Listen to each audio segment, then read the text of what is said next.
With the changes to Hunter dodge cooldown in Beyond Light, many people have noticed that one of my favorite exotic armor pieces, the Dragon Shadow, is working a little bit differently than before. Dragon Shadow has been one of my favorite exotics for Hunter ever since year 1 of Destiny 2. In fact, I ranked it S tier back in my Hunter exotic armor tier list video, which is probably due for a refresher sometime soon with all the new armor available in Beyond Light. If you're not familiar with this incredible piece of exotic armor, it gives you a ton of benefits just by dodging. The exotic perk Wraith Metal Mail allows you to dodge to reload all weapons simultaneously and increases mobility, movement speed, weapon handling, and reload speeds for 10 seconds. One of the reasons that Dragon Shadow has been so amazing for a long time is that you could run just 50 mobility, and then when you dodge, you gain an additional 50 effective mobility from the Wraith Metal Mail perk on Dragon Shadow, meaning that you'd temporarily cap out at 100 mobility, which was enough to get your dodge back essentially right when the Wraith Metal Mail perk would wear off. Dodging again right when the buff would wear off would effectively give you 100% uptime on all of these amazing benefits. This is because Hunter dodge cooldown timing is directly tied to the mobility stat. More mobility equals faster dodge cooldown timers. Both Beyond Light, I've seen many claims on Twitter and in YouTube comments that Dragon Shadow got a nerf to the bonus mobility because you aren't able to have that 100% uptime anymore. And I've seen other people in my comment section saying that running anything over 50 mobility with Dragon Shadow is a waste. So which is it? Well, get ready to get nerdy because we're about to break out the good old frame counter. I set foot in the Cosmodrome, RIP to our good friend the Tribute Hall where I'd usually do this kind of testing by the way, so that I could test various mobility levels with Dragon Shadow and see what's going on here. Now before I show you the results, I want to explain how I got my numbers and why they're going to differ a little bit from the in-game tooltips. I measured dodge timing from the moment that the dodge charge is consumed on this frame until the moment that it's able to be used again, which seems to be about this frame.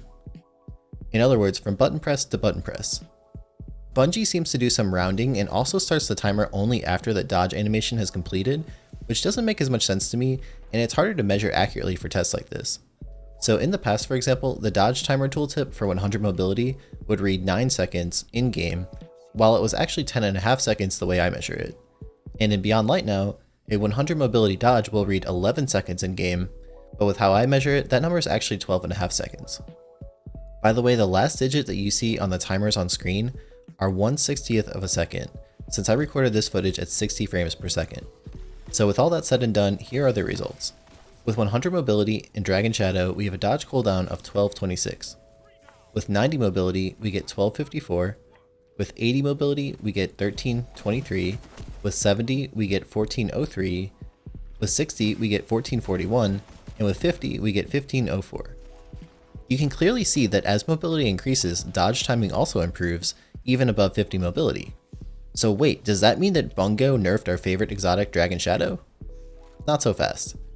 I think what is actually happening here is that the timing after the Wraith Metal Mail perk has worn off is much longer than before, since Wraith Metal Mail only lasts for 10 seconds. And then the impact of your lower mobility stat in that 2.5 to 5 second window after Wraith Metal wears off is becoming more pronounced due to that overall Hunter dodge nerf timing in Beyond Light. I confirmed this theory by overlaying a screenshot of the last frame where Wraith Metal was still active on both 50 mobility and 100 mobility. You can see here how the progress on the dodge cooldown indicator is exactly the same.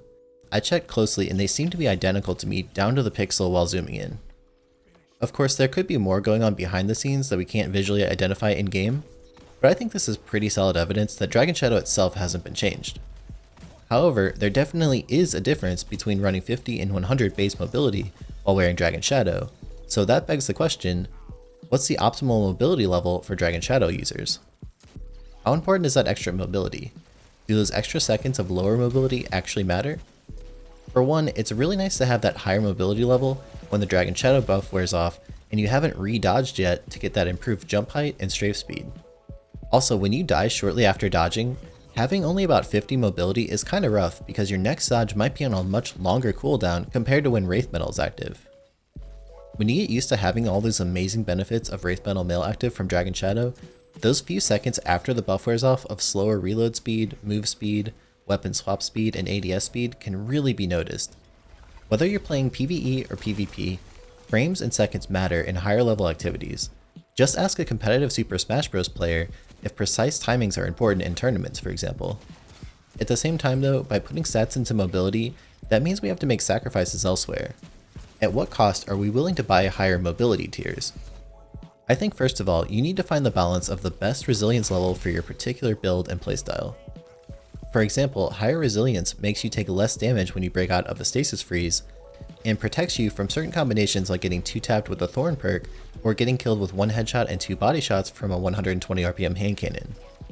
By the way, my next video will likely be a comprehensive breakdown of resilience levels in Beyond Light PvP, so be sure to subscribe and turn on notifications if you don't want to miss that one.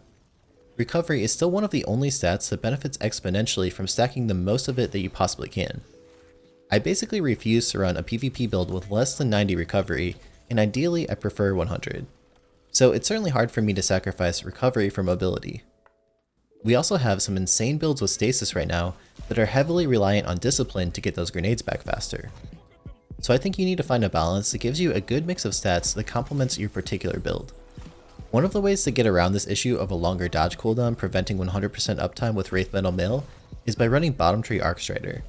Since you get your dodge back faster while sprinting, you can dodge again just as Wraith Metal wears off to refresh the buff. But let's be honest, most of us would rather be playing some new stasis build and Drewski dunking on some fools. We can also utilize some extra mods in our build that grant additional stats. For example, the mod Powerful Friends, which the Tower Gunsmith Banshee sells occasionally, grants plus 20 mobility whenever it's paired with another arc mod somewhere in your build. And Radiant Light grants plus 20 strength whenever it's paired with another arc mod. Even better, these mods are both arc energy, which means that they can actually activate each other, which saves you some mod slots and energy elsewhere. Both of these mods end up in almost every PvP build that I create, because those 40 bonus stats are just so hard to pass on. You can also choose to slot mods like Perpetuation, that does stack above 100 mobility to reduce your overall dodge cooldown, but not by much. Running 100 mobility and double Perpetuation mods only saves about 1 second off your dodge timing, from 1226 to 1135. I think you can probably find a much better use of that class item slot, like running double bomber mods to get your grenades back significantly faster with each dodge. So at the end of the day, I think I'll mostly be shooting for somewhere around 60 to 80 mobility when I'm using Dragon Shadow for my builds. As I mentioned earlier, I have a ton of videos coming your way soon, so be sure to hit the sub button and turn on notifications so you don't miss any of my new videos.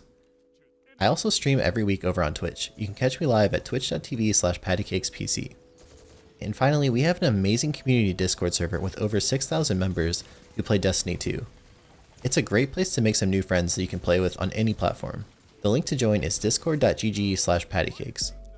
Let me know in the comments what topic you'd like to see me cover next. That's all for now. Catch you guys next time.